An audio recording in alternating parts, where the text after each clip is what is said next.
Que a graça e a paz de Cristo Jesus estejam com você e sua família em qualquer lugar do Brasil ou do mundo. É um prazer nós estarmos juntos aqui com vocês para começarmos mais uma semana de oração e realmente nós oramos todas as noites para que o Espírito Santo realmente toque em sua vida através de todas as mensagens que são colocadas aqui, porque, como dizia o pastor Estina, que foi pastor dessa igreja, a voz pode ser nossa, mas a mensagem vem de Deus. Muito bem, irmãos, eu gostaria, antes de começar o sermão de hoje, fazer mais um agradecimento aqui. Eu cheguei ali, o pastor falou assim, olha, tem alguém ali que quer te dar uma coisa, e eu conheci ele, agora o nome, a Beni, e a Beni me deu um banoffee muito gostoso, gente, de banana, que eu vou comer até falar chega, e eu falei, Beni, não, pastor, eu quero dar aqui, eu falei, não, eu quero agradecer a você. E por que eu estou agradecendo de público aqui? Ao mesmo tempo que eu respondo por que eu estou agradecendo de público, eu quero responder uma outra pergunta que muita gente faz nos comentários. Por que você defende tanto a igreja? Sabe, por que eu defendo a igreja? Em primeiro lugar, eu não defendo a igreja é de Cristo. E Deus não precisa de advogado, precisa de testemunha. Eu não defendo a igreja. Eu dou o testemunho do que a igreja fez na minha vida. E eu repito para você, eu já falei isso em outros sermões e repetição é aprendizado. Eu tive decepções com a igreja. Eu vi na igreja bons e maus exemplos. Eu vi vícios e virtudes. Recebi fogo amigo, a ponto que eu posso testemunhar para você que em algumas situações, principalmente dentro do corpo ministerial, às vezes a obra é o único exército que atira nos próprios feridos. E por que eu não desisti da igreja?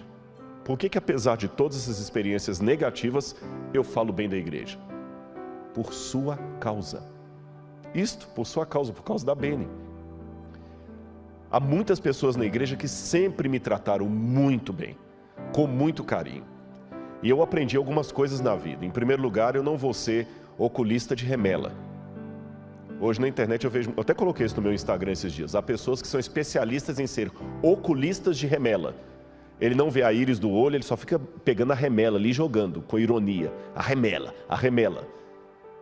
Em segundo lugar, eu aprendo que, de acordo com a Bíblia, eu tenho que denunciar, são os pecados do mundo. É isso que eu tenho que denunciar. Eu tenho que me posicionar contra o mundanismo, contra essas coisas. Agora, ficar só detonando com a igreja, que é a menina dos olhos de Deus, é um pouco perigoso. Sabe por quê?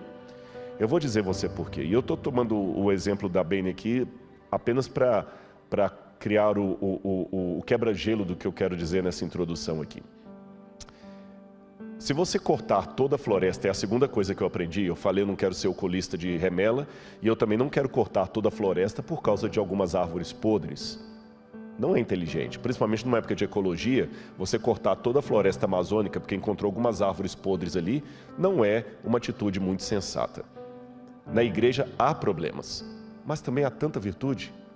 Se eu colocar numa balança as decepções que eu tive com a igreja e os acertos que a igreja teve comigo, pode ter certeza, meus irmãos, podem ter certeza. O prato do acerto é muito maior do que o prato do erro. E antes que alguém fale, é fácil para você, Rodrigo, você é o cara da Novo Tempo, você é da televisão. É lógico, eu sei, eu sou muito franco naquilo que eu penso. Eu sei que em muitas situações as pessoas gostam do personagem. O Rodrigo Silva do Evidências é um personagem. Quando eu digo um personagem, não estou dizendo que eu sou falso. Eu quero dizer que é um personagem naquele sentido. O advogado, quando ele está no tribunal, ele é um personagem. É diferente do advogado quando está em casa carinhando o filho dele. Ou dormindo com a esposa dele. Eu não acordo falando com voz impostada. Não acordo. Já pensou? Bom dia. É um prazer estar aqui mais uma vez, não é? Vocês entenderam? Mas a despeito de eu saber que muitas pessoas acabam mirando no personagem, essa igreja que eu estou dando testemunho para você, cuidou do ser humano por detrás do personagem. Eu me lembro, quando eu estava, por exemplo, na colportagem, lá em Belo Horizonte, eu colportava, e para quem não sabe o que é colportagem, em outras palavras, vender livros de porta em porta, para fazer duas coisas ao mesmo tempo: ganhar o seu ganha-pão e pregar o evangelho através de bons livros que as pessoas compram. E eu, no meu caso, queria pagar a minha faculdade. E tinha uma irmã Anália, já faleceu, que ela já era idosa naquele tempo. E a irmã Anália, sempre que eu aparecia na igreja de quarta-feira, ela sabia quando eu ia, ela falou assim: aqui para você, meu filho. Eu lembro disso até hoje. Ela chegava com um pacotinho assim de papel, um saquinho de papel, e ali dentro estavam um sabonete Gessi e uma pasta Colinos, daquela amarela, que toda vez que você escova o dente, você tem sonhos e visões. E me entregava um dinheirinho assim: aqui, filhinho. Eu não sei dizer qual o dinheiro, porque eu estou falando de 1990, 1989, ainda era o plano cruzado ainda, nem lembro qual era o dinheiro do Brasil na época, não era o real, era cruzeiro nessa época. Mas seria, se eu fizer uma conversão para hoje, é como se ela chegasse com R$50. E ela me entregava assim: aqui, ó. E eu agradecia, ela falou assim: estou investindo no futuro ministério. Deus vai te abençoar, meu filho. Se eu disser que a igreja não presta por causa daqueles que me apunhalaram, eu estou dizendo que a irmã Anália não presta. Você percebeu como é que isso é grave? Por isso que eu falei, meu amigo, desculpe. Se você está seguindo pessoas na internet que amam ser médicos de remela, desculpe, esse aqui prefere ser um oculista da íris. Não estou negando que a remela exista. Mas para que eu vou ficar preocupado com o espinho se eu tenho a rosa para cheirar? Não sou alienado. E antes que você fale assim: é vendido, é porque você trabalha para a associação. Meu amigo, desculpe. Eu tenho 2 doutorados, e um pós-doutorado e 2 faculdades. Em termos profissionais, eu não preciso da igreja adventista. Se fosse profissão por profissão, eu já recebi propostas para ganhar muito mais. Em 2015, recebi uma proposta para trabalhar numa universidade, não vou falar qual, que o sujeito perguntou quanto que eu ganhava na obra com todos os auxílios e queria pagar o dobro para eu ficar lá dando uma aula. Então não é por questão financeira que eu estou aqui. É que eu faço programa, escrevo livro, dou palestra. Quanto que eu estou cobrando da igreja para dar essa palestra aqui? 0. Bom, a igreja está tendo um gasto comigo, é claro. Eu estou ficando num hotel e estou comendo, porque eu também não posso pagar para trabalhar. Mas eu não cobro para dar minhas palestras. Quando eu dou palestra em igrejas evangélicas, os irmãos falam assim: pois é, mas quanto que o irmão cobra? Eu não cobro. É um susto. Tem uma irmã batista ali, ela sabe, é um susto quando o pregador fala que não cobra. Eu falei: não, a única coisa que eu cobro são as minhas despesas para chegar até aí. E é lógico, por ser do NASP, tem então uma burocracia para me levar, porque são muitos convites, eu não consigo atender nem 1% dos convites que eu recebo. Então não é comigo, por isso que não adianta mandar e-mail para mim, é com o NASP. Tem uma burocracia porque é muita gente para atender. Vocês perceberam? Então não venham jogar na minha cara que eu sou vendido porque eu sou funcionário da associação, que você está me ofendendo. Eu acho que eu tenho um pouquinho de inteligência para poder sobreviver financeiramente melhor do que na igreja adventista. Então, meu irmão, se eu estou aqui, não é pelo salário. Se eu estou aqui, não é porque eu estou vendido como funcionário da igreja, nem porque eu sou alienado. Eu estou aqui, sabe por quê? Porque eu amo Jesus. E ele falou para mim a mesma coisa que falou para Pedro: quando te converteres, apacenta as minhas ovelhas. Ai de mim se disser não para esse chamado. Então, com todo respeito, eu sei que até alguém falou: você estava bravo esses dias. Estou bravo mesmo, porque há uma ira santa às vezes. Eu vejo alguns até que se dizem da igreja com frases de ironia na internet, que cada um lê como quiser. Uma teologia lá, Renato Russo, que diz tudo e não fala nada. Sabe, Renato Russo? Falava só de deprê, não falava nada. Ou só aquelas frasezinhas, desculpa a expressão, tipo o padre Fábio de Mello, que vai lá e só fala aquelas coisinhas bonitinhas. Mas eu já falei com os católicos: se eu fosse católico, eu não me sentiria representado por ele. Porque ele não tem coragem de falar na TV o que a igreja católica pensa sobre a homossexualidade. Só fala de aceitação, aí é fácil. Eu vou à igreja batista, presbiteriana, metodista, falo na USP, falo em lugares de ateus, de evangélicos, católicos. Mas eles sabem que quem está indo ali é um adventista do sétimo dia e que tem ideias diferentes. Eu não escondo quem eu sou. Eu aprendi a discordar com classe, por isso que eles continuam me chamando. Mas eu não nego a minha identidade, nem tenho vergonha dela, falando apenas as verdades que agradam, para não receber dislikes nem lacração na internet. Então é um recado dado, sim. Estou dando recado, porque eu sei que tem muita gente assistindo e eu tenho uma obrigação com Deus de pregar a verdade. Então, meu amigo, eu sei que a igreja não salva, mas aquele que salva manda eu ficar na igreja. Esse preâmbulo aqui ele é necessário porque o tempo pede esse tipo de discurso. Há muitas pessoas hoje que estão achando que a igreja é um detalhe, uma coisinha besta. Não é. Quem fundou a igreja foi Jesus. Você está querendo saber que é mais do que ele? E mais um detalhe, já que você fala tanto na internet de aceitação, de evitar as fobias, por que você não aceita a igreja? Por que você não aceita a igreja? Você quer que agora a sociedade aceite o bandido, porque o bandido é apenas uma vítima da sociedade, a igreja tem que aceitar todo negro, pobre, homossexual, a sociedade tem que aceitar todo mundo, agora é aceitação, está certo. E por que você rejeita a igreja? Por que você não fala bem da igreja? E sabe o que eu penso? Quando eu começo a arrotar que sou mais espiritual com os meus irmãos, por isso eu não estarei ali, aí eu estou praticando um racismo espiritual. Porque o que o racista social faz? Eu não vou entrar no mesmo elevador que a empregada doméstica. E se alguém filma, curioso, né? Se alguém filma um desses racistas sociais destratando um motoboy, todo mundo se posiciona. Que absurdo! Que absurdo! Ele tem que entender que o motoboy é uma pessoa como ele. E eu concordo, tanto é que eu coloquei uma observação dessa no YouTube. No YouTube não, no Instagram. Agora, quando é para lidar com os irmãos tão pecadores como ele, aí ele toma a mesma posição do racista que ele questionou. Ele não quer se misturar com essa gentalha. Quando você fala que não quer ir à igreja, que tem problemas demais lá, sabe o que você está dizendo? Eu sou bom demais para eles. Esse que fala para vocês, sem nenhuma demagogia, nem falsa piedade, conhece os pecados que ele comete.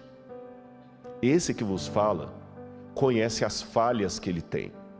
Esse que vos fala, conhece quantas vezes precisou correr para a cruz do Calvário para pedir a Deus perdão dos meus pecados. Por isso, talvez por isso, por me sentir tão indigno, eu me sinto tão bem na igreja com pessoas indignas. Porque, na verdade, eu sou uma delas. Anote isso aí. E desculpe essa ênfase, mas se fosse diferente, o Evangelho teria dito. Eu sei que nós temos problemas, e hoje eu vou falar sobre eles. Se você vir aí no seu quadro, olha o título do sermão de hoje. Vai aparecer para você ali. A grande apostasia. Uma advertência para nós. Então, para você ver que eu não sou alienado com relação aos problemas da igreja, hoje nós vamos falar sobre a grande apostasia. E por que mesmo admitindo a apostasia, eu devo permanecer no meio do povo de Deus? Abra a Bíblia comigo em Apocalipse, capítulo 17. Apocalipse, capítulo 17.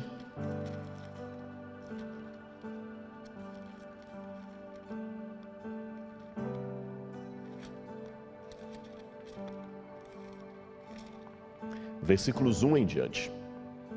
Se você estiver com sua Bíblia, acompanhe aí a leitura. Um dos 7 anjos, que tinha 7 taças, as 7 taças dos flagelos de Deus, veio e falou comigo dizendo: venha e lhe mostrarei o julgamento da grande prostituta, que está assentada sobre muitas águas. Os reis da terra se prostituíram com ela, e os que habitam na terra se embriagaram com o vinho da sua prostituição. O anjo transportou-me em espírito a um deserto. E eu vi uma mulher montada numa besta escarlate, besta repleta de nomes de blasfêmia, com 7 cabeças e 10 chifres. A mulher estava vestida de púrpura e de escarlate, enfeitada com ouro, pedras preciosas e pérolas, e tendo na mão um cálice de ouro transbordante das abominações, das imundícias da sua prostituição. Na sua testa estava escrito um nome, um mistério: Babilônia, a grande, mãe das prostitutas e das abominações da terra. Então vi a mulher embriagada com o sangue dos santos e com o sangue das testemunhas de Jesus, e quando a vi, admirei-me com grande espanto. O anjo, porém, me disse: por que você ficou admirado, João? Vou lhe explicar o mistério da mulher e da besta que tem 7 cabeças e 10 chifres, e que leva a mulher. A besta que você viu era, não é, e está para emergir do abismo e caminha para a destruição. E aqueles que habitam sobre a terra, cujos nomes não foram escritos no livro da vida desde a fundação do mundo, se admirarão vendo a besta que era e não é, mas tornará a aparecer. Eu quero ler também aqui o que diz sobre o verso 9. Quero terminar com o verso 9. Aqui está a mente que tem sabedoria. As 7 cabeças são 7 montes nos quais a mulher está assentada.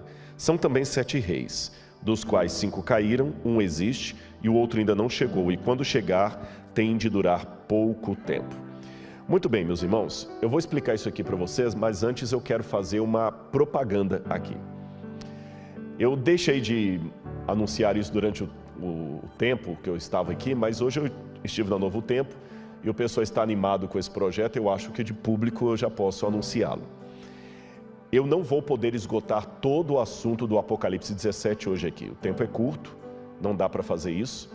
Mas a próxima série do Evidências é a primeira vez que eu estou dando essa notícia numa igreja de público, pela primeira vez. Pode olhar que no meu Instagram eu coloquei fotos das gravações, mas eu não disse do que seria. O Evidências, a próxima temporada será sobre o livro do Apocalipse.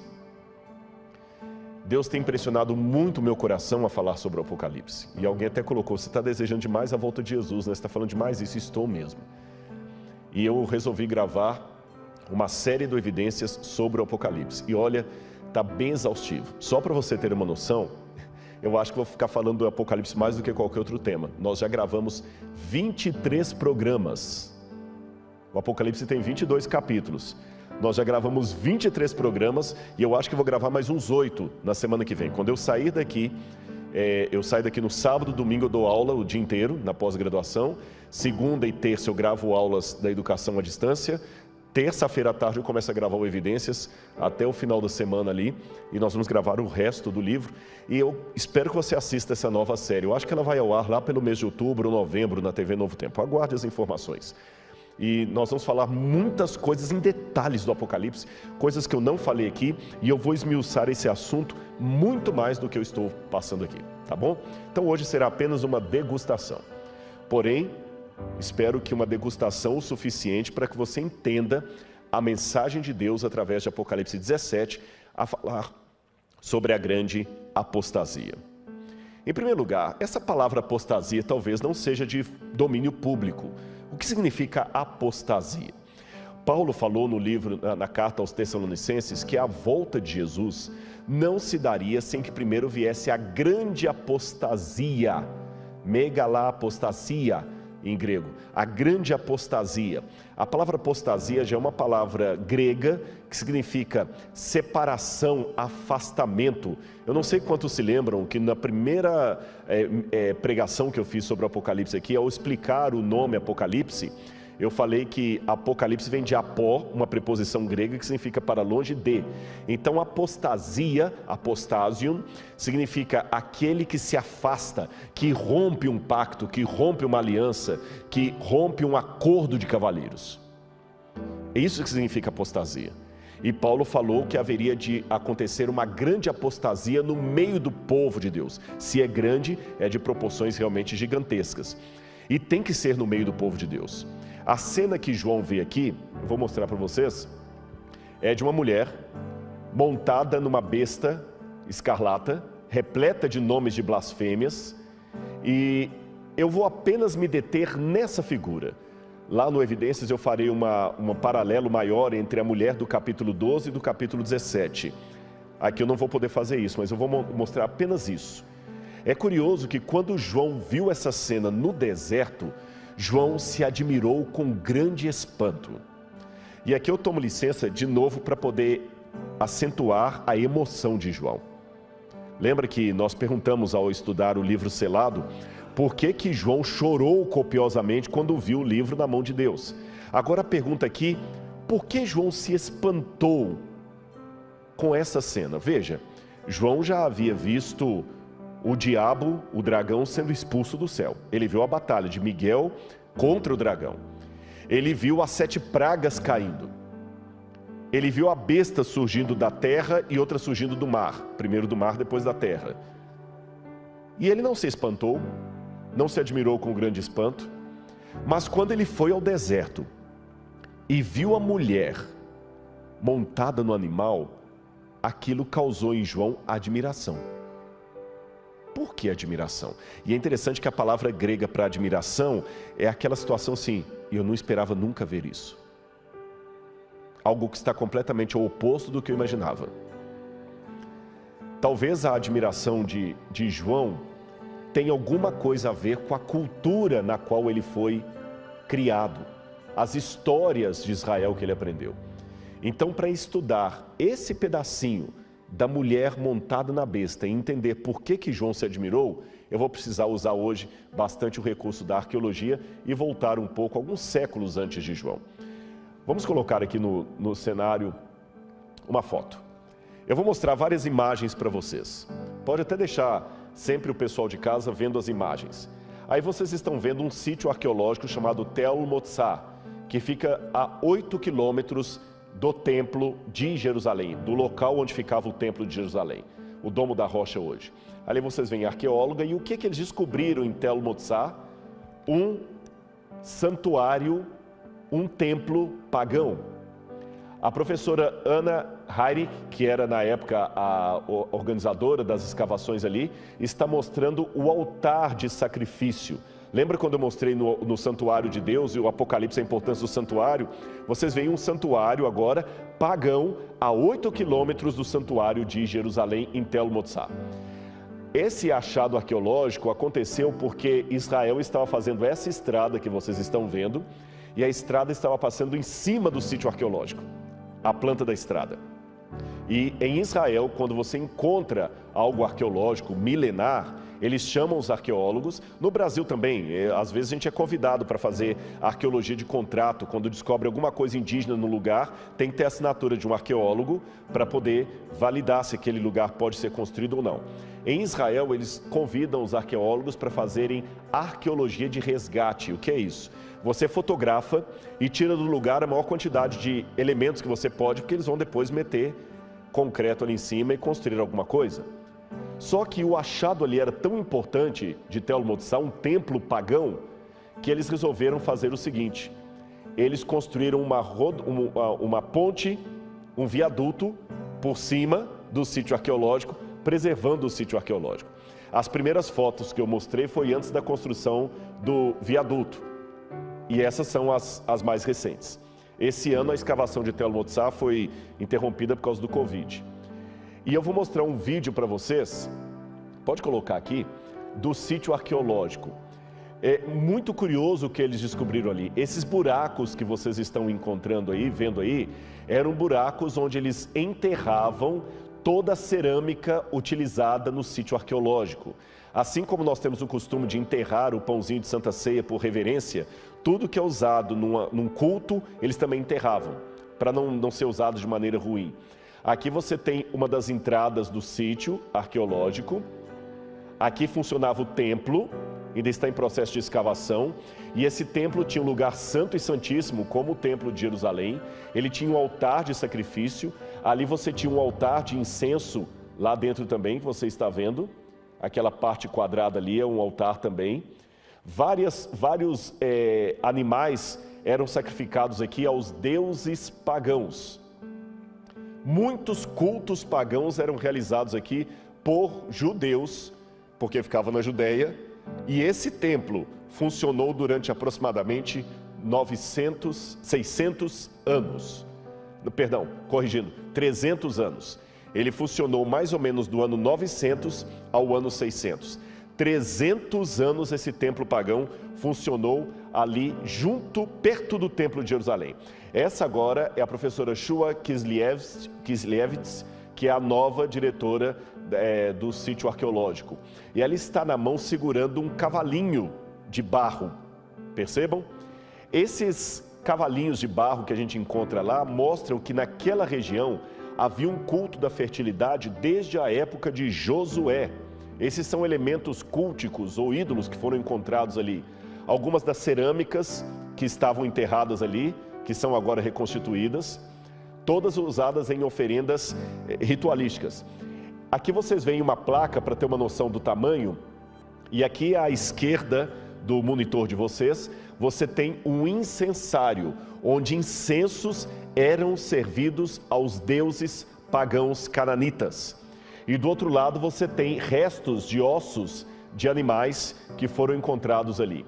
E aqui você tem o incensário, quando ele foi completamente reconstituído na universidade, o incensário, e do lado um dos cavalinhos ali. Pode perceber que ele tinha até um pezinho de alguém montado nele, mas só encontraram um cavalinho. Encontraram outro cavalinho, daqui a pouco eu vou falar o porquê desses cavalinhos que eles encontram. Animal de carga. Encontraram também estátuas, cabeças de pessoas que iam ali e, como ação de graças, como agradecimento ao deus pagão, eles colocavam alguma representação de si mesmos. Lá você tem o tamanho da proporção dos elementos que foram encontrados. E aqui uma foto de um drone, antes de construírem um viaduto do sítio arqueológico. Aquele buraco que vocês têm ali é justamente a entrada do sítio arqueológico, e mais à direita aqui você teria o pátio. Aqui você tem uma ideia.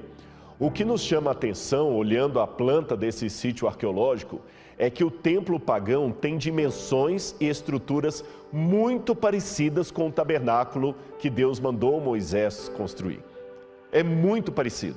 Tem lugar santo, lugar santíssimo, átrio, altar de holocausto, altar de incenso, o pátio onde as pessoas ficavam, a cerca que separava os ofertantes dos sacerdotes. E antes da gente continuar, volta para mim aqui. Olha que a primeira coisa que me chamou a atenção, quando esse sítio arqueológico foi descoberto, ele levantou muitas perguntas para nós, muitas perguntas. Uma das perguntas que se levanta é a seguinte: veja bem, ele estava a 8 quilômetros do templo de Jerusalém. Ele não estava distante do templo de Jerusalém. Como é que um templo pagão funcionava ali nas barbas do templo de Jerusalém? Essa é uma pergunta arqueológica. Outra pergunta. A Bíblia fala que houve no norte a reforma de Jeú, e no sul, na Judéia, você teve as reformas de Ezequias e de Josias. E segundo a Bíblia, nós vamos depois dar uma passada nessas reformas, esses reis piedosos resolveram reformar a religião, tirando os ídolos, tirando tudo que estava contaminando ali e trazendo de volta a espiritualidade, o jejum, o sábado, a Páscoa. Mas a pergunta é, eu tenho aqui um problema hermenêutico, porque mostra que, a despeito da reforma religiosa de Josias e de Ezequias, o templo pagão continuou funcionando. Perceberam? A outra curiosidade que nós temos é que esse templo pagão ele foi abandonado. Quando Nabucodonosor esteve em Jerusalém em 587 a.C. e destruiu o templo e a cidade de Jerusalém, por alguma razão que eu não sei qual, esse templo foi preservado. Nabucodonosor não destruiu o templo de Tel Motsar. Evidentemente que alguma mídia sensacionalista começou a correr e colocar matéria. Eu até gravei um vídeo sobre isso, que eu estava saindo de Israel naquele dia. Eu gravei um vídeo também irado, dizendo que eu estava chateado com essa mídia que colocaram assim: descoberta de templo de 3.000 anos, põe xeque-mate o texto da Bíblia.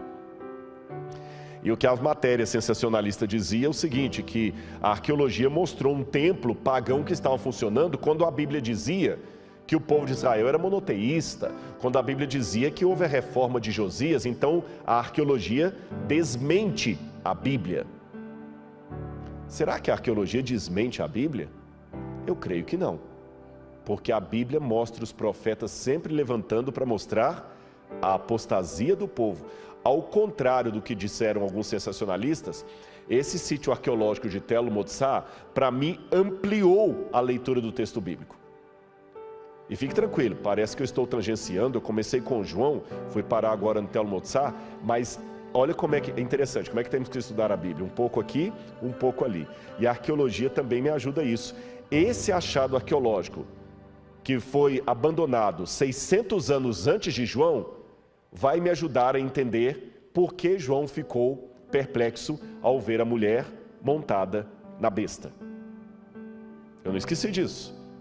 Eu não estou tangenciando. Eu comecei com o Apocalipse, mas eu pedi licença para ir lá atrás. Porque às vezes você, para entender a situação, você tem que voltar ao passado. Há alguns filmes que exploram isso. Você pode olhar que às vezes tem um filme lá, na primeira cena, você vê um camarada todo ensanguentado, correndo com uma faca, desesperado, e algumas pessoas correndo atrás dele. Daqui a pouquinho o filme congela e fala assim, 6 meses antes. Aí volta, porque agora você vai assistir o filme para entender aquela cena, que talvez só vai voltar no final do filme. É mais ou menos isso que eu quero fazer. Professor, eu falei, a gente mesmo estando pregando, o vício de ensinar não sai, sabe, pastor Gilson? Então, a gente tenta colocar da maneira mais didática para você poder aprender. Ficou claro? Agora, mesmo assim, eu me pergunto, se o povo de Israel era monoteísta, por que aquele templo de Tell el-Motsar estava funcionando lá? Veja, se eu dato esse templo por volta de 900 a.C., ele foi erguido pertinho da época da inauguração do Templo de Salomão. E se ele foi abandonado, porém não destruído, na época de Nabucodonosor, isto significa que esse templo continuou em funcionamento praticamente durante o mesmo período de tempo do Templo de Salomão, e a 8 quilômetros dali, num território de Judá. Isso seria tão absurdo como se eu pegasse, vamos supor, a Basílica de Aparecida do Norte, que é católica, e ali dentro do território ainda da Basílica, eu colocasse, quem sabe, um centro espírita completamente contrário ao que acontece na missa. Percebam? Não faz sentido isso. Então, por que esse templo pagão estava ali? E por que ele não foi destruído? Por que ele foi só abandonado? Será que o povo de Israel era realmente monoteísta? Eu quero mostrar algumas passagens da Bíblia para você. Vamos ver o quadro agora, alguns textos da Bíblia. A primeira passagem a primeira coisa que eu queria corrigir para você é esta questão. Será que Judá era monoteísta, politeísta ou monolatra? Eu vou explicar para você isso aqui. Volta para mim um pouquinho. Monoteísmo, pode voltar para mim aqui. Monoteísmo é quando você adora um único Deus, correto? E crê no único Deus. Politeísta é quando você adora e cultua vários deuses, está certo? Mas existe a monolatria. O que é a monolatria? A monolatria é quando você adora um ídolo apenas, tem ele como sua devoção, mas reconhece a existência de outros. Tá certo? Você adora um ídolo, mas reconhece a existência de outro. Uma maneira mais elegante de chamar isso é enoteísmo. O enoteísmo é quando você trata o seu único Deus como se ele fosse um dentre outros. Por exemplo, o futebol. Eu nasci com 2 pernas esquerdas e não sou canhoto. De futebol não entendo nada. Se você quer ver o Rodrigo numa situação vexatória, coloque-o num campo para jogar a bola. Você vai ver um quadro que vai gerar trauma e risadas e risos. E toda vez que você olhar para mim, vai lembrar daquele desengonçado ali em campo. Mas eu sei que o futebol funciona mais ou menos assim. O torcedor do... Não sei que time que eu dou aqui. Fala um time qualquer. São Paulo. O torcedor do São Paulo, ele vibra com o São Paulo. Ele quer que o São Paulo... Se houver corintianos palmeirenses, não fiquem bravos. Quem citou São Paulo aqui foi o Edson, viu? Depois eu dou o RG dele, se vocês quiserem mandar uma mensagem, eu dou o endereço do Instagram dele lá para brigarem com ele. Mas vamos supor, falando sério agora, o torcedor do São Paulo, ele torce pela vitória do São Paulo. Ele usa a camisa do São Paulo. Mas ele reconhece que existem outros times. Existe o Atlético Mineiro, o Cruzeiro, o América, o Flamengo, o Fluminense. Só que ele não torce por todos. Ele torce para o São Paulo, mas reconhece a existência de todos. Assim funciona com o enoteísta ou monolatra. Ele acredita, ou pelo menos aceita, a devoção apenas a uma divindade. Mas ele reconhece a existência de outros, só que ele só adora um. E quando tem, por exemplo, uma guerra, é como o futebol. Ele entende que o Deus dele está lutando contra o Deus do outro povo. E o povo de Israel, pasmem, era mais enoteísta ou monolatra do que monoteísta. Rodrigo, isso aqui que você está falando é muito sério. Eu nunca ouvi disso, eu sempre aprendi que Israel era monoteísta. A fé de Israel era uma fé monoteísta. O Deus que revelou uma doutrina para Moisés revelou-se como o único Deus. Porém, esse único Deus falou para um povo que estava tão imerso no politeísmo que Deus falou de um jeito, mas eles entendiam de outro. E Deus, como bom professor, acabou usando uma linguagem que eles pudessem entender. Tanto é que nos 10 mandamentos Deus diz assim: não terás outros deuses diante de mim. Percebeu a linguagem? Se eles tivessem claro que só havia Deus, esse mandamento não seria nem necessário. Ou então Deus mandaria redigir assim: não aceitarás a existência de outros deuses. Ele falou: não terás outros deuses diante de mim. Quando Elias sobe ao monte, ele fala assim: até quando cocheareis entre dois senhores? Se Baal é Deus, seguiu. O Senhor aos poucos vai dando a revelação progressiva ao seu povo. Quando ele falou pelos lábios de Isaías, ele falou assim: eu sou o Senhor teu Deus, antes de mim nenhum houve e depois de mim nenhum haverá. Mas isso eu já estou falando lá em Isaías, 700 anos antes de Cristo, bem posterior à época de Moisés. Então Deus vai falando aos pouquinhos, Deus vai revelando a verdade aos pouquinhos. Mas o tendão de Aquiles espiritual do povo era correr para outros deuses. Aplicação. Se o tendão... sabe por que eu estou colocando aplicação? Porque é muito fácil reconhecer os pecados de Israel. Difícil é reconhecer os pecados do Israel moderno. Eu pergunto a você: Deus abriu o Mar Vermelho, correto? Fez o maná cair. Apareceu no Monte Sinai de tal forma que o monte fumegava. E por que eles correram imediatamente para o bezerro de ouro, poucos dias depois de terem sido libertos? A primeira coisa que eu aprendo com isso é que milagres não são garantia de manter a fé. Se fosse uma garantia, um milagre, ninguém se apostataria. Mas ainda insisto, por que eles correram tão rápido para o bezerro de ouro? Porque esse era o tendão de Aquiles deles. Enquanto Deus estava atendendo, enquanto Deus estava aparentando servi-los aos seus caprichos, lembra quando eles pediram cordonizes? Reclamaram porque queriam a carne do Egito? Enquanto Deus atende os seus caprichos, Ele é um bom Deus, eu vou ficar com Ele. O dia que o povo se sente contrariado, eles correm para o bezerro de ouro. E será que hoje é diferente? Eu acho que mais importante ainda do que procurar saber por que o povo de Israel corria para outros deuses, é perguntar: o que isso significa hoje? Hoje nós vemos o paralelo com o exemplo que eu dei naquela longa introdução para falar da igreja. A gente também só fica na igreja enquanto ela está me agradando. A hora que ela me desagrada, eu saio dela como um cliente, muda de banco porque não gostou do jeito que o gerente falou com ele no dia que ele foi lá. Perceberam? Se a tentação de Israel no passado era idolatria, era trocar Deus por falsos deuses, porque alguma coisa no judaísmo não lhe agradava, a minha tentação hoje é ser cliente da igreja ao invés de membro dela. E cliente sempre tem razão, e quando ele está insatisfeito, ele pega o dinheiro dele e vai para outro lugar. Dízimo não é algo que ele devolve, são cotas que ele paga, mensalidades, e quem paga está certo. Se eu estou pagando, eu estou no meu direito. Se eu comprei a passagem aérea, eles têm que levantar o voo e me levar, senão eu vou levar na justiça.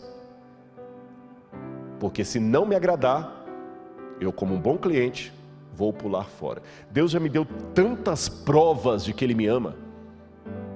Tantas provas. Tantas coisas que a igreja já fez por mim. Mas o dia que ela me frustrar, como Israel, eu pulo fora.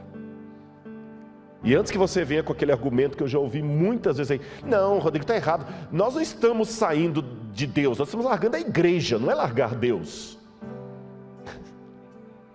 Desculpe a risada irônica. Quando você fala assim, eu não estou largando Deus, eu estou largando a igreja. É como se eu falasse com o pastor Gilson, como é que é o nome da sua filha?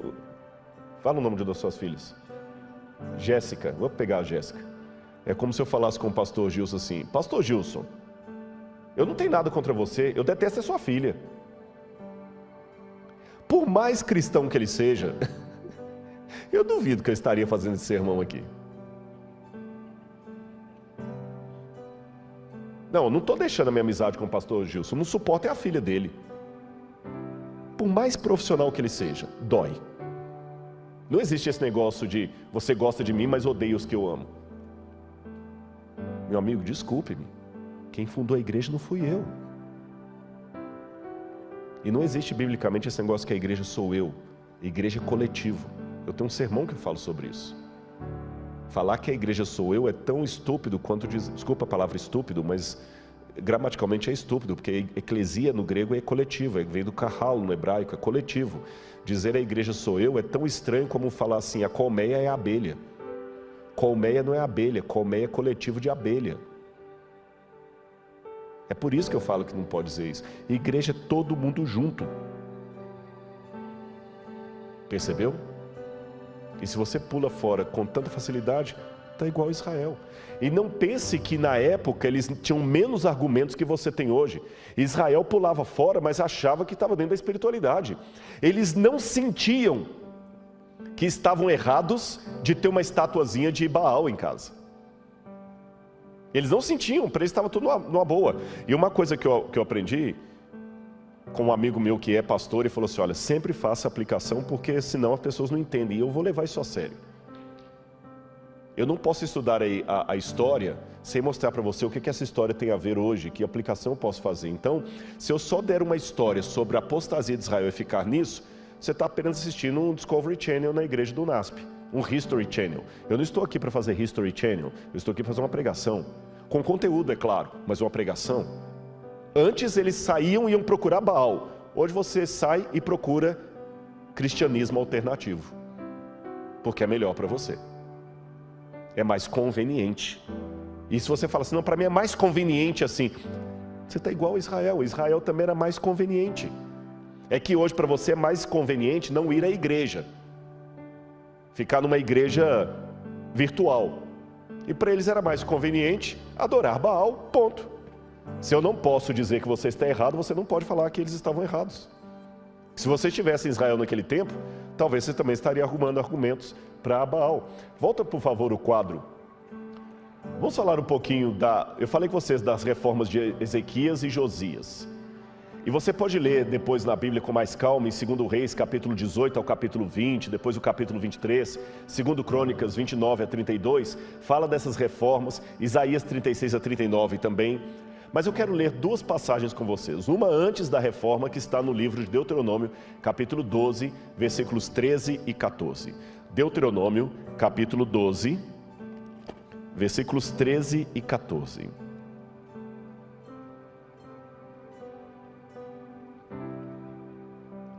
Deuteronômio 12, versículos 13 e 14. Olha o alerta de Deus. Cuidado, Deus falou isso antes do pessoal estar de posse da terra. Eles ainda estavam peregrinos no deserto. Deus falou assim: cuidado, não ofereçam os seus holocaustos em qualquer lugar que encontrarem, mas no lugar que o Senhor escolher numa das tribos de vocês, ali vocês devem oferecer os seus holocaustos, e ali farão tudo o que eu lhes ordeno. Eu nunca vi aqui no Brasil alguma mensagem quando eu ligo o carro assim: cuidado, não ligue os foguetes do carro. Não faz sentido uma ordem dessa. Eu nunca vi alguém falar assim: cuidado, não deixe o gambá subir ao púlpito. Não tem sentido isso.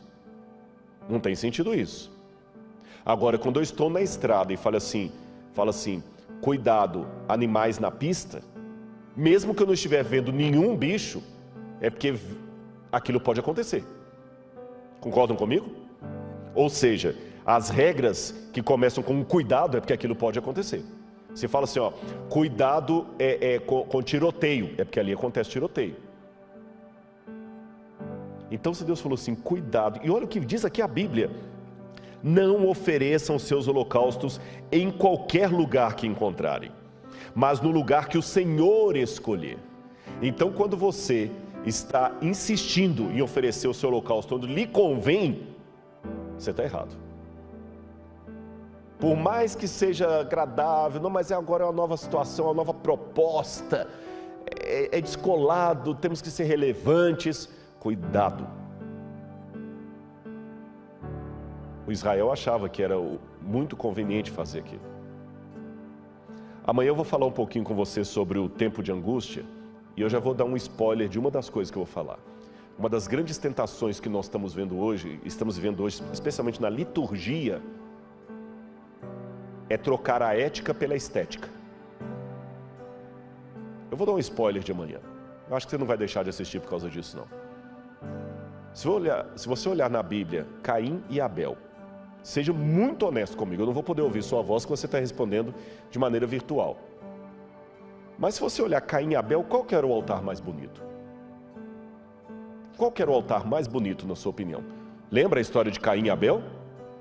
Qual que era o altar mais bonito? Com todo respeito, minha irmã, meu irmão, se você falou que é o de Caim, o de Abel, que é o mais bonito, eu vou falar que você é mentiroso. Vou falar que você é mentiroso. Eu amo animais. Entre um altar cheio de frutos, de cereais, e um altar com um cordeiro degolado, com sangue para todo lado, não vem me dizer que o de Abel era mais bonito, que não era, não. O altar mais bonito era o de Caim. Mas o que Deus queria era o de Abel. E hoje eu vejo muita gente caindo na mesma cilada, trocando a ética pela estética. Eles não querem mais saber o que Deus diz, não é assim diz o Senhor. É o que agrada a galera, o que dá mais views. Ao invés de consultar a Bíblia, contrata-se marqueteiros. Só um spoiler. Vamos continuar aqui. Outra passagem que eu gostaria de ler com vocês, 2 Crônicas, capítulo 29, versículos 5 e 16. 2 Crônicas, capítulo 29, versículos 5 e 16. Olha o que diz aqui a Bíblia. Verso 5. E lhes disse, escutem, está falando do reinado de Ezequias, escutem, levitas, santifiquem agora a si mesmos e santifiquem a casa de Deus, Deus de seus pais. Tirem do santuário tudo o que é impuro. E vamos para o verso 16. Os sacerdotes entraram na casa do Senhor para purificar e tiraram para fora, ao pátio da casa do Senhor, todas as coisas impuras que encontraram no templo do Senhor. E os levitas pegaram essas coisas e as levaram para fora, ao vale do Cedron. Então, se a Bíblia fala que fizeram isso, é porque tinha coisa impura na casa de Deus na época de Ezequias. Isso talvez me ajude a entender por que tinha aquele santuário a 8 quilômetros dali. Agora eu quero ler mais uma passagem para você que vai aparecer na tela aí. Olha o que diz 1 Reis 22, 42 a 44. E era Josafá, que foi rei de Judá, da idade de 35 anos quando começou a reinar. 25 anos reinou em Jerusalém. E era o nome de sua mãe Azuba, filha de Sili. E andou em todos os caminhos de seu pai Asa, não se desviou deles, fazendo o que era reto aos olhos do Senhor. Todavia, os altos não se tiraram. Ainda o povo sacrificava e queimava incenso nos altos. O que nós encontramos em Telo Motzá? Um desses lugares altos. E incenso. Está desmentindo ou confirmando a Bíblia? Confirmando. E vamos lá. Eu quero mostrar para vocês uma das reformas religiosas, como é que era difícil isso. Eu vou mostrar da reforma de Jeú. Olha essa imagem que está aparecendo agora na sua tela. Esse é o sítio arqueológico de Tel Lahish. A igreja adventista escava aí. Inclusive o Michael Hazel, que foi autor da lição da Escola Sabatina de 1 ou 2 trimestres atrás, foi um dos chefes aí. Eu escavei um dia nesse sítio arqueológico. E um ex-professor meu, que já veio ao NASP, é o diretor lá também, professor Garfinkel. Vocês estão vendo ali a entrada da cidade de Lahish. E eu vou mostrar para vocês um dos exemplos das reformas religiosas. Na entrada você tem esse banco onde sentavam-se juízes para julgar o povo. Lembra no caso de Ruth, que Ruth foi até a porta para resolver o caso ali, e eles tiraram as sandálias. Era na porta que havia isso. Mas num dos cômodos que estavam para cá, descobriram um altar. E o que chamou a atenção dos arqueólogos é que esse altar estava enterrado de ponta cabeça. Eles escavaram e encontraram o altar quebrado de ponta cabeça. Estão vendo o mostrando ali? As pontas do altar estavam quebradas. Você sabe a diferença quando uma coisa foi quebrada por ação do tempo ou quando alguém destruiu. Você vê um celular com a lente quebrada, trincada, falou assim, ó, caiu no chão. Espatifada, a namorada descobriu a senha do WhatsApp e deu BO. Você sabe a diferença. Do lado de cá, algo que estava em cima do altar. Então vocês vão me ajudar aqui. O altar estava de ponta cabeça, quebrado, e em cima dele estava aquele objeto com um buraco no meio. O que será aquele objeto estranho? Um mictório. Um mictório. Agora eu vou convidar você a ler comigo o livro de 2 Reis, capítulo 10, verso 27. Você viu o achado arqueológico, não é? Você viu um altar na porta da cidade e em cima desse altar um mictório. Quando eu vou para o livro de 2 Reis, capítulo 10, versículo 27...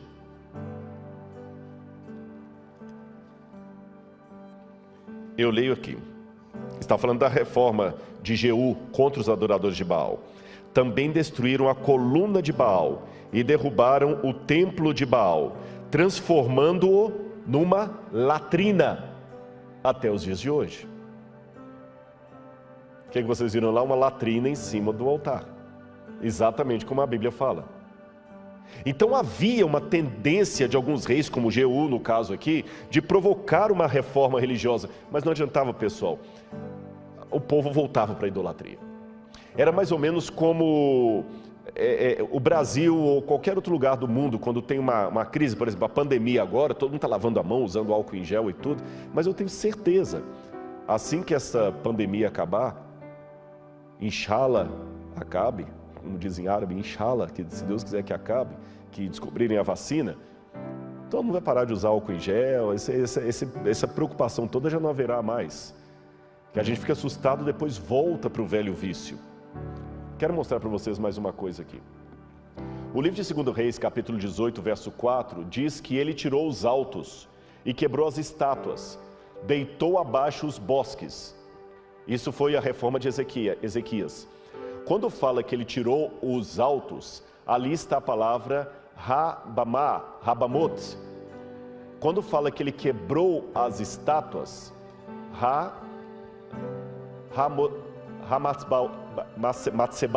Matzbaot, está no plural, desculpa, eu estou com problema de vista. Hamatzbaot. E quando fala que ele deitou abaixo os bosques, ali está escrito Asherot. O que é Asherah? A gente fala Azera em português, não é o nome do carro não, Azira. Áshera é a mãe de Baal, esposa de El. E Áshera era a divindade mais cultuada em Israel na época da apostasia. Aqui eu tenho algumas estátuas de Áshera que fazem parte da coleção do Museu de Arqueologia Bíblica do NASP. Coloca na tela para o pessoal ver. Era uma deusa da fertilidade, você nota que ela está segurando os seios. E nós temos Áshera em duas formas, com a cabeça de mulher ou com a cabeça de um pássaro. Mas você nota que curioso, a Áshera, ela não tem os pés. Percebe? Ela não tem os pés. Por quê? De acordo com a lenda, Áshera não podia caminhar com os próprios pés. E olha que interessante isso aqui. De um lado você tem Áshera como era cultuada pelos cananitas, muitas vezes com o nu frontal.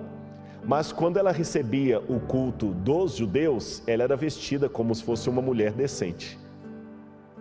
Mas olha que ela é vestida realmente com púrpura e escarlata. A roupa dela é uma roupa de uma cortesã.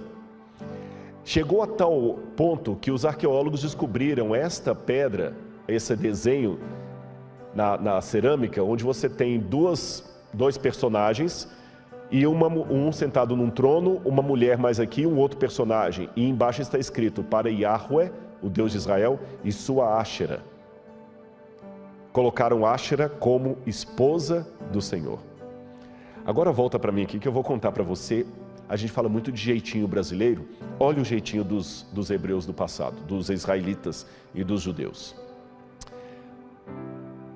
O mandamento proibia adorar imagens de escultura e outros deuses.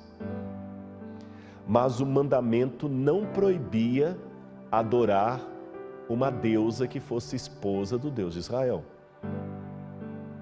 Percebeu? Então eles não tinham problema em adorar Áshera. Para eles não estavam cultuando os deuses pagãos, porque Áshera era esposa de Javé. Ela não era uma deusa pagã. E por que eles colocaram Áshera como esposa de Javé? Simples. De novo eu falo daquilo que eu mencionei lá atrás. Conveniência, a religião da conveniência. Porque numa região de politeísmo, com os deuses tendo várias esposas, raciocina com a cabeça da época. Não pense com a cabeça de hoje não, senão você não vai entender os argumentos dos hebreus do passado. E eu acho muito importante a gente entender a cabeça do outro para saber por que ele chegou àquela conclusão, mesmo que eu discorde dela. Entender a cabeça do outro, os argumentos dele, não significa concordar com ele. Até pelo contrário, determina saber por que eu discordo dele. Então vamos fazer esse exercício. Pense com a cabeça de um israelita daquela época, ou de um judeu da região de Judá. Todo mundo em redor tinha os seus deuses, e os deuses tinham muitas mulheres. Era comum isso. Quem vivia numa situação patriarcal não lidava bem com o tema da solteirice. Era muito importante que um homem se casasse e tivesse muitos filhos. E até a poligamia era aceita, porque quanto mais filhos um homem tivesse, melhor. Lembra que Eucana tinha Ana como esposa e Penina. Quanto mais concubinas, Jacó tinha lá, Raquel, Lia, ainda cada uma pegou a sua empregada ainda para fazer mais filhos. Numa sociedade patriarcal, quanto mais esposas e concubinas você tem e mais filhos, maior o seu poder. Em outras palavras, numa sociedade patriarcal, e aqui eu vou me dirigir aos publicitários, eu respeito muitos publicitários, eu devo muita coisa a eles, viu? Não, é verdade, eu fico sempre correndo para eles me ajudarem, mas desde, como eu falei, em primeiro lugar, a palavra de Deus. Mas imagine você, publicitário, tendo que fazer uma campanha de Javé naquela época. Quem que ia comprar a ideia de um Deus solteirão? Ninguém queria. Se a virtude de um homem era ter mulheres e filhos, como é que você vai apresentar um Deus pai numa sociedade patriarcal, um Deus dos patriarcas que não tinha mulher? Não era de bom tom. Era melhor casar esse Deus logo. Vai ficar até mais fácil os povos pagãos recebê-lo. E como é que eram feitas as alianças políticas para evitar guerra? Foi o que fez Salomão. O filho do rei da Fenícia casa com a filha do rei da Pérsia. E assim fazem alianças. Então, nada melhor do que fazer uma família celestial. El, o deus cananita, o deus de Ugarit, já tem um nome parecido com El em hebraico, Deus. Então, se El é esposo de Áshera, vamos tornar Javé esposo de Áshera. Sejam sinceros comigo. Esquecendo que eles estavam errados. Não faz sentido? Pensem com a cabeça de um publicitário. Você não torna Deus mais palatável? E com outro detalhe. Esse negócio de adorar um Deus que você não vê é como chupar bala com a casca, com o plástico. Você tem que sentir o gosto deles, tem que olhar. Tem que ter tato. Então vamos fazer um desenho ali, olha. E vamos colocar uma esposa para ele. Fazia sentido. Mas eu aprendi que nem tudo que faz sentido é correto. E vou mais além. Lembra que eu mostrei que o templo de Tel Motsar tinha uma estrutura muito parecida com o templo de Jerusalém? Aqui, irmãos, vem a minha outra descoberta que serve de análise e alerta para hoje. Eu descobri que apostasia não significa desvio das coisas de Deus. Significa seguir as coisas de Deus ao meu modo. Porque até fazer esses estudos, eu entendi apostasia assim. Eu estou aqui na igreja adventista, aí eu abandono a igreja adventista agora e vou me tornar aí, sei lá, membro de uma seita ou de igreja, vou me tornar ateu. Isso é apostasia. Se eu largar a igreja adventista hoje e me tornar ateu, é um tipo de apostasia. Só que eu percebi que a Bíblia não chama tanto a atenção para esse tipo de apostasia, em que eu largo a igreja e me torno um ateu. A Bíblia chama atenção para um tipo de apostasia que vai sem ter ido. Porque ele não sai do povo, ele está no meio do povo, mas ele quer colocar a religião do seu jeito. Ele até aparenta estar seguindo as orientações de Deus. O templo de Tel Motsar não tinha outra coisa senão sacrifício. O templo de Tel Motsar tinha incenso. O templo de Tel Motsar tinha pátio. Tinha ritual do santuário. Mas tinha do jeito que agradava o povo. É igual o templo de Laodiceia. Laodiceia tem dois significados: o julgamento do povo ou o povo que julga. Eu quero mostrar mais uma coisa para vocês. Lembra que eu falei que Áshera é mostrada sempre sem os pés?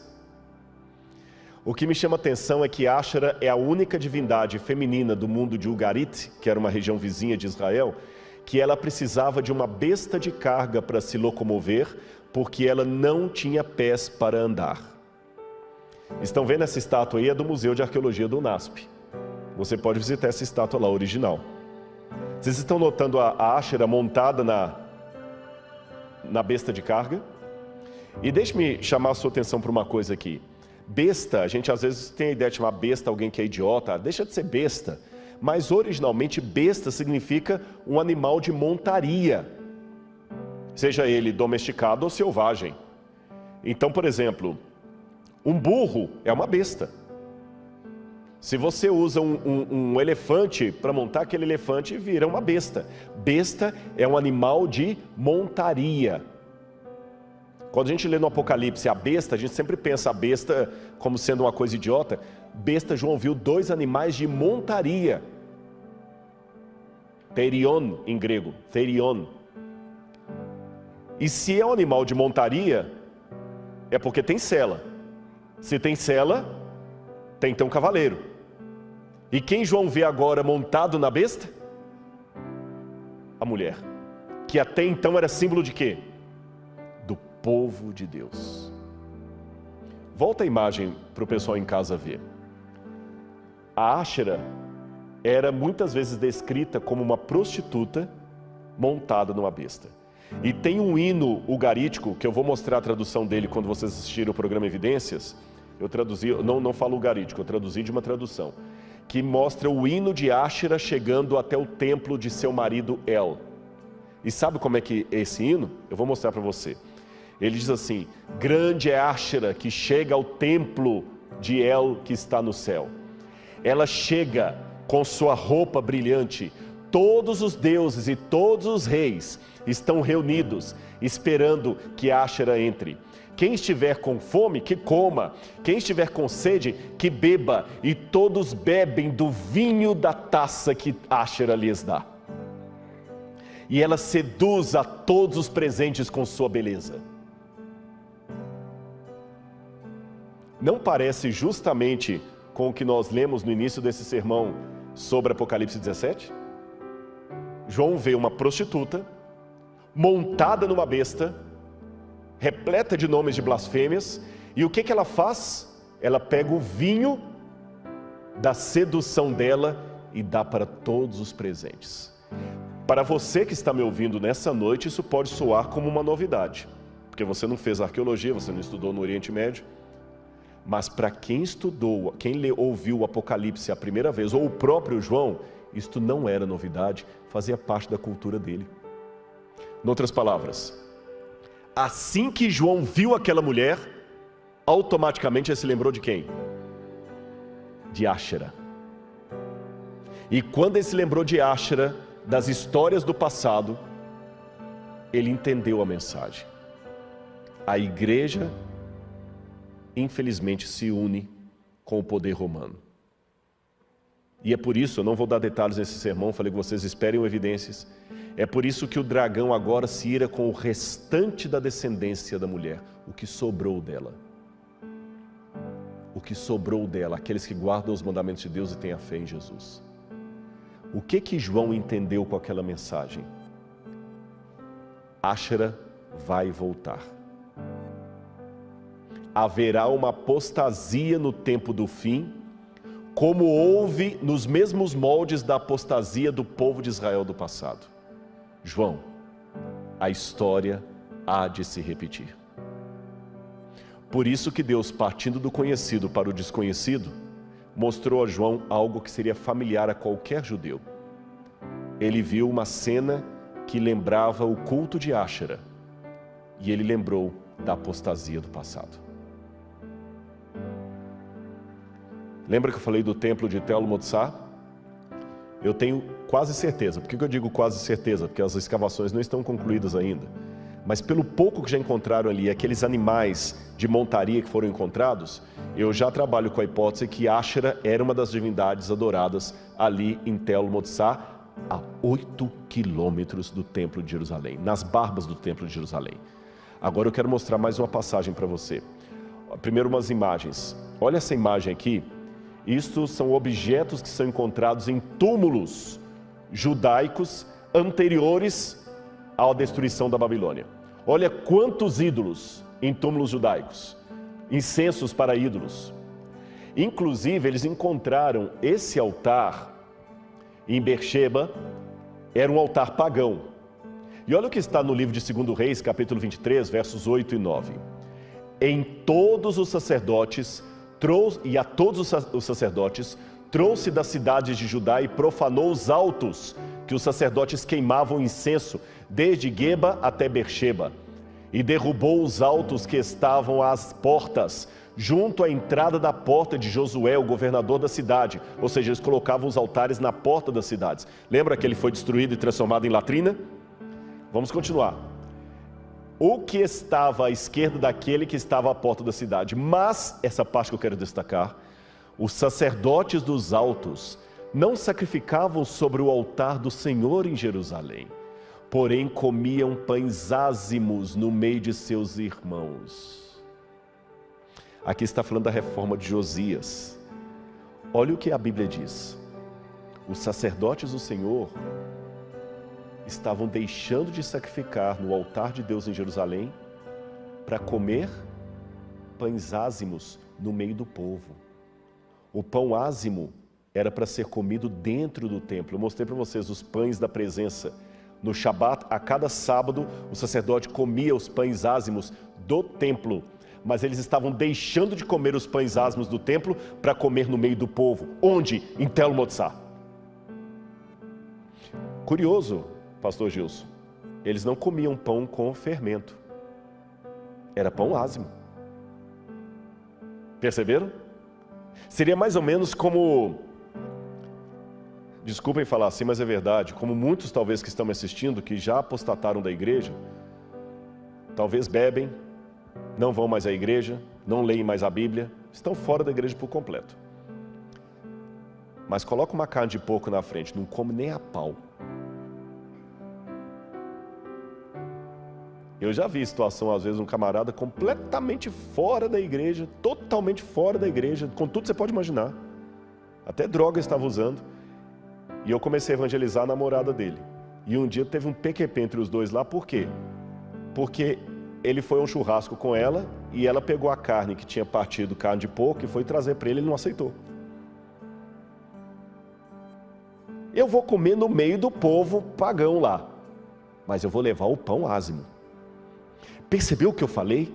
Vou repetir para ficar bem claro na sua mente. Apostasia não significa necessariamente abandonar as coisas de Deus. Significa praticar as coisas de Deus de maneira pessoal. E hoje nós vivemos uma época do pessoal. Todo mundo quer o VIP, Very Important Person. Até o algoritmo do YouTube, ele já sabe o que você gosta, então ele já adivinha, já vai mostrando coisas para você ali que você gosta. E você quer uma religião customizada. A apostasia não significa abandonar as coisas de Deus, significa customizar as coisas de Deus. Não estou com isso querendo dizer que nós não devamos adaptar a mensagem. Eu adapto a mensagem. Eu não faço evidência de paletó e gravata. Eu adapto a mensagem. Mas eu tenho que tomar cuidado que... eu gosto muito de cachorro, já falei isso aqui. Uma coisa é o cachorro bater o rabo, outra coisa é o rabo bater o cachorro. Adaptar a mensagem de tal maneira, porque os sacerdotes achavam que estavam adaptando a mensagem. Deus falou que o pão ázimo era para ser comido pelo sacerdote lá no templo no Shabat. E o que ele fazia? Não, mas é melhor a gente fazer alguns pães ázimos extras e eu vou comer no meio do povo lá, porque a gente tem que ir ao povo, tem que agradar o povo. Aí é isso que eu ouço muita gente na internet. Deus não condena, não fala que Deus condena. A gente tem que agradar o povo, não pode espantar. Realmente não podemos espantar, temos que pregar o amor. Mas repito, cachorrinho abanar o rabo é muito bonitinho. Rabo abanar cachorro, não. Você querer adaptar tanto a coisa a ponto que descaracteriza, é o que estava acontecendo. E aquele altar que eu mostrei para vocês, vou mostrar a foto quando ele foi encontrado. O que chamou a atenção dos arqueólogos, coloca aí na tela por gentileza. Quando o altar de Beersheba foi encontrado, na época da reforma de Josias, ele não foi destruído, ele foi desmontado e enterrado. Qual a ideia? Quando passar o fiscal do rei, a gente desenterra e monta de novo. Você está entendendo agora por que os profetas falaram tanto contra a apostasia? Aqui está o altar de Beersheba, olha aí na tela para você ver o altar de Beersheba, hoje é remontado, mas dessa vez no Museu de Israel, não mais para culto. Por isso que Deus falou em Joel 2, verso 13, rasgai o vosso coração e não as vossas vestes.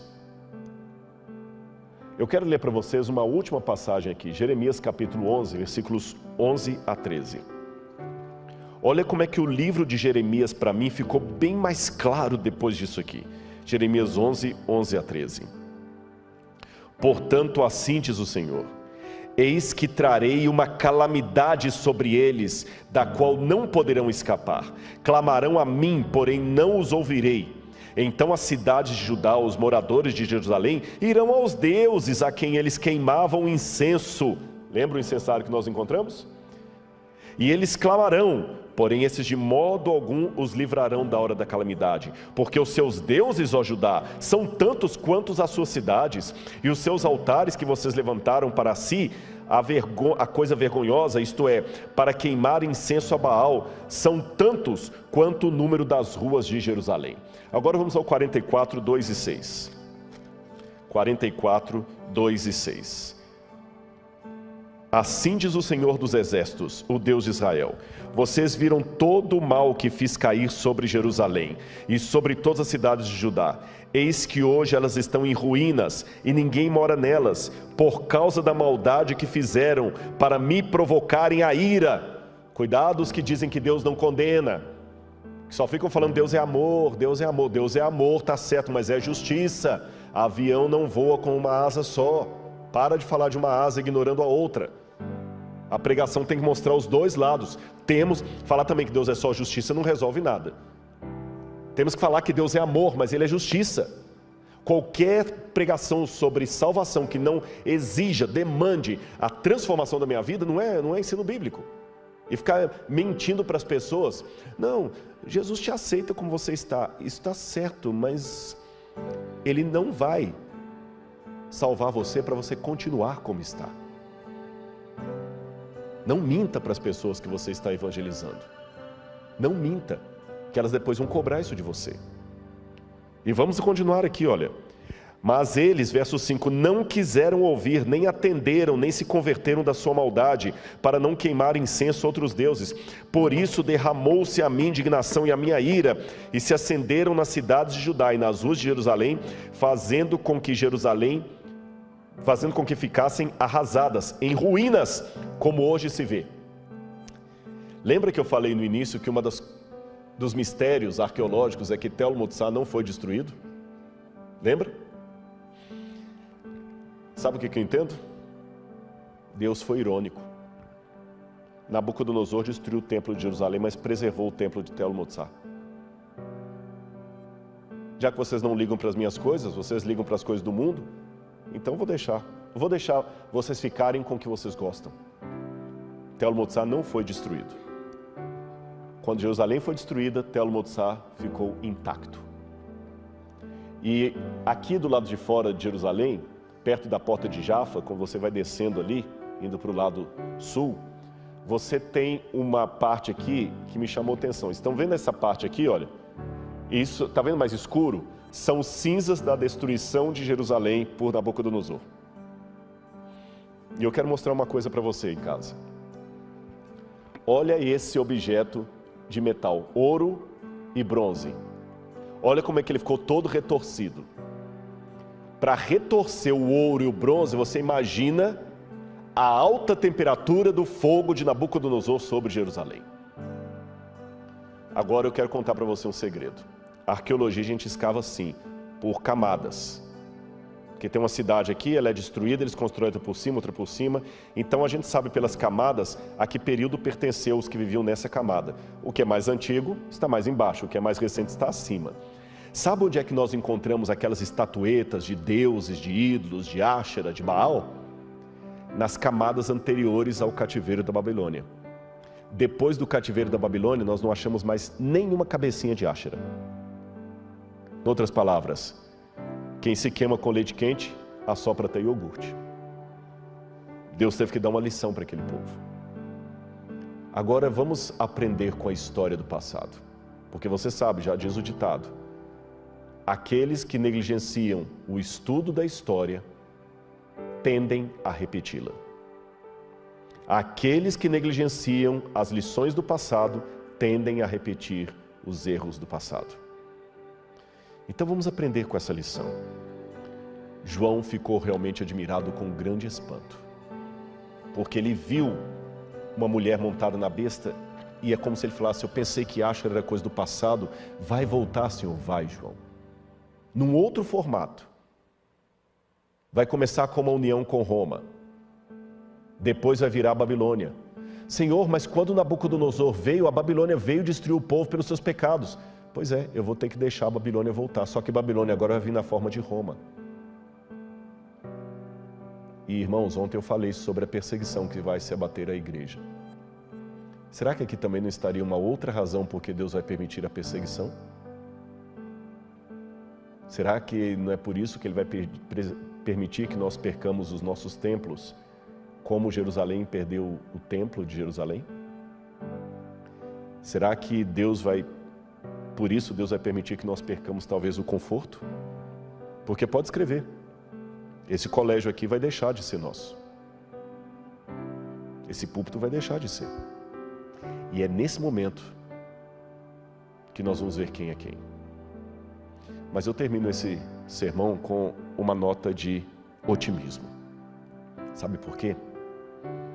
João, no final do Apocalipse, Deus mostra para ele as bodas do Cordeiro e fala que a noiva a si mesma se ataviou e que haverá um remanescente que será salvo.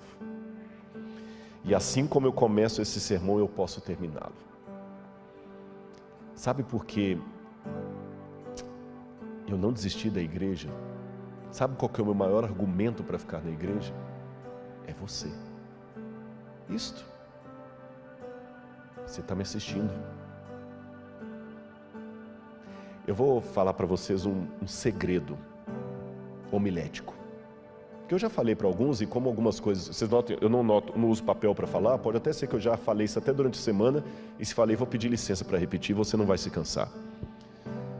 Às vezes, para um teólogo, ouvir sermão é duro.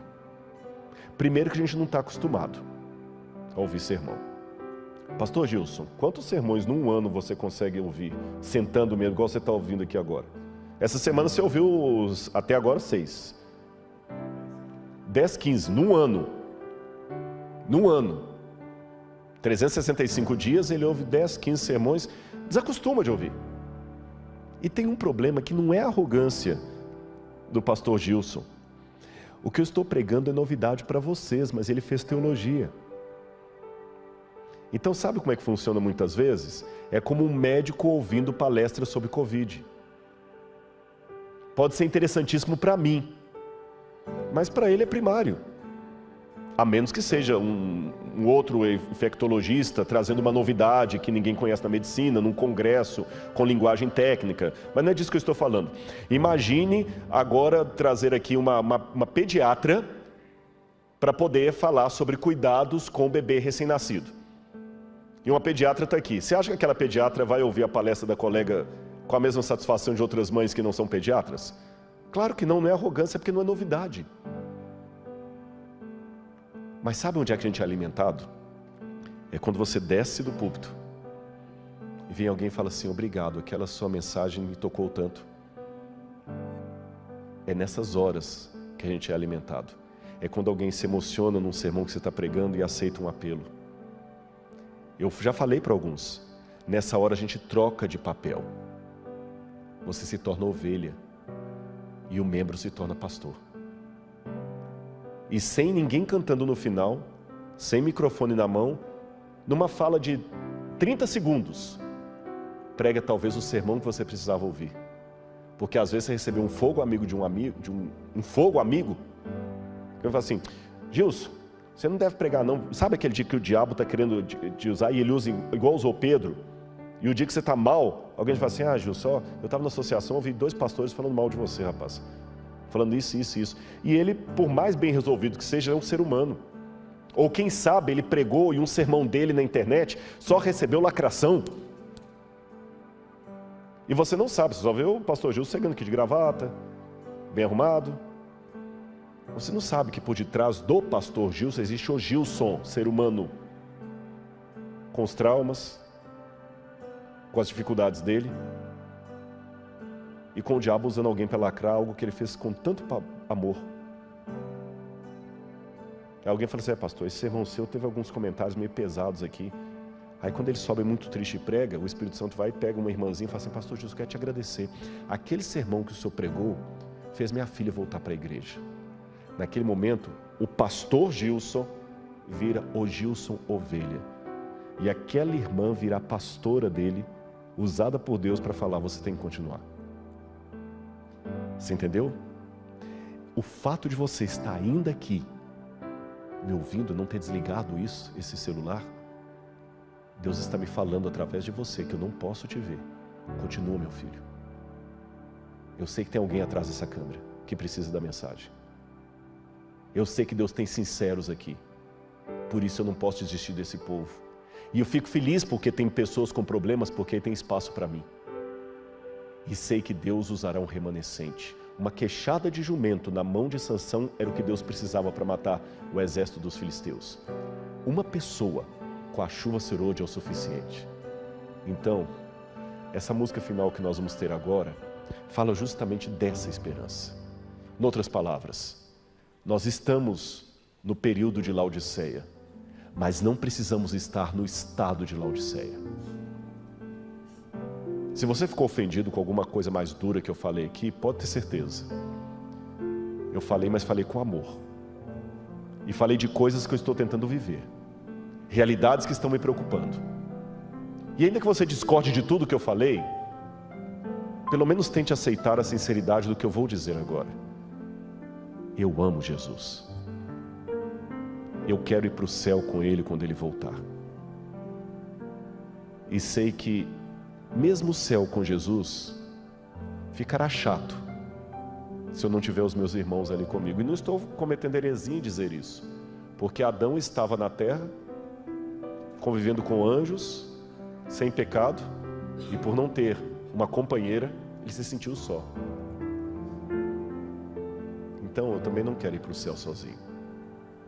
Eu quero ir para o céu em igreja, com você. Podemos ir para o céu. Vamos parar de ser um bando de porcos espinhos numa noite de inverno. Vamos mostrar ao mundo que lá fora pode ter briga, lá fora pode ter panelinha, lá fora pode ter, mas aqui tem unidade na diversidade. Pessoas que querem ir para o céu. A apostasia, eu tomei uma decisão. Na minha vida será apenas um prognóstico profético, mas não um estado que eu queira estar nele. Que Deus me ajude, por sua graça, a estar entre o remanescente fiel e a você também.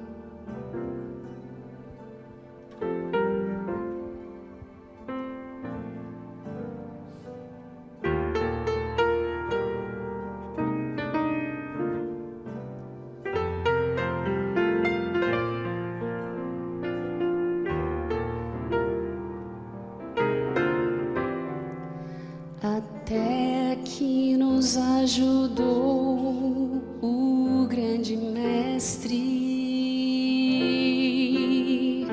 fez crescer a seara e os ceifeiros,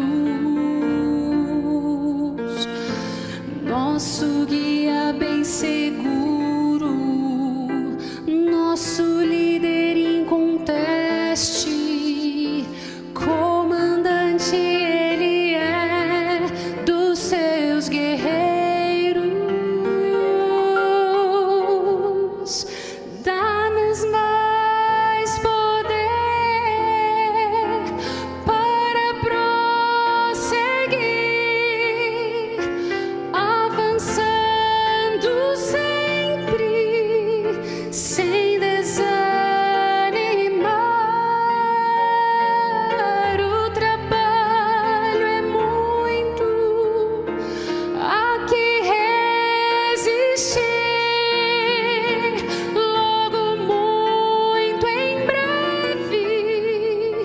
Cristo irá voltar.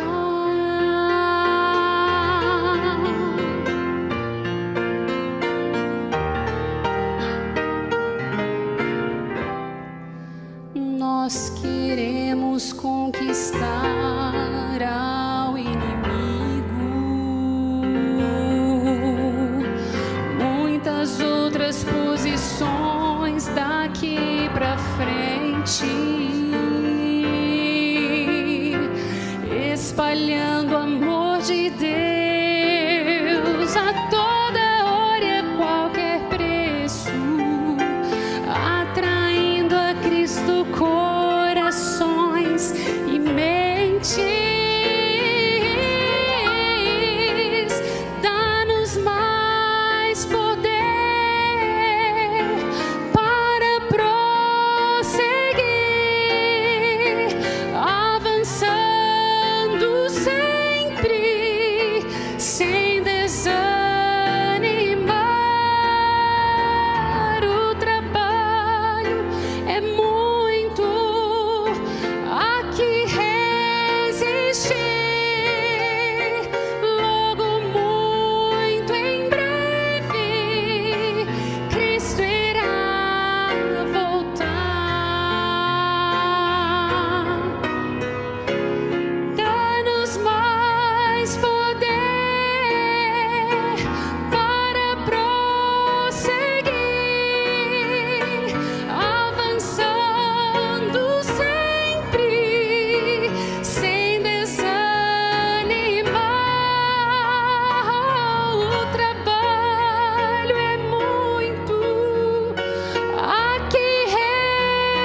triste,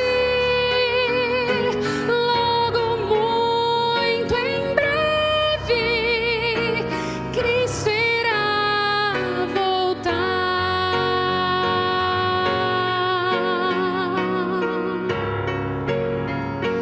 Logo muito em breve, Cristo irá voltar.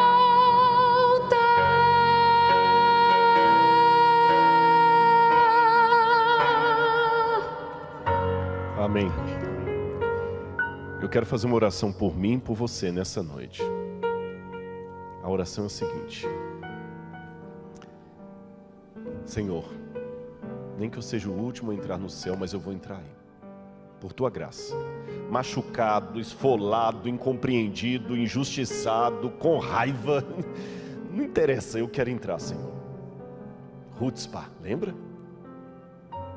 Não solte-o enquanto Ele não lhe abençoar. Breve, muito em breve, Jesus vai voltar. Eu vou deixar minha canela para bater, mas eu quero pregar de Jesus. Vamos orar nesse momento? Convido a igreja a que fique em pé e você em sua casa que incline sua fronte e ore comigo.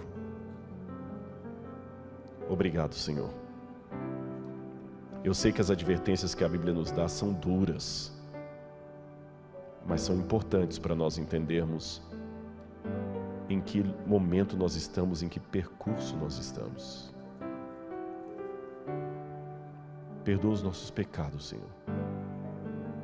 Pai, o Senhor sabe que eu falei para eles o que o Senhor colocou no meu coração. E eu fiz com muita sinceridade de coração. Se desagradou a alguns, Senhor, paciência. Se confortou a outros, louvado seja o Teu nome. Se falei algo a mais do que o Senhor planejara que eu falasse, perdoa-me, Senhor. Se ficou faltando algo a ser dito, complementa com a voz do Teu Espírito. Mas leva o Teu povo para o céu, Senhor. E por Tua bondade, Tua graça e misericórdia, usa nós, instrumentos tão imperfeitos, para pregarmos o Evangelho. Pois é em nome de Jesus que nós oramos. Amém. Conto com você amanhã à noite, e que você possa realmente ficar nos braços de Jesus. Que a graça do nosso Deus esteja com você. Um abraço e até amanhã.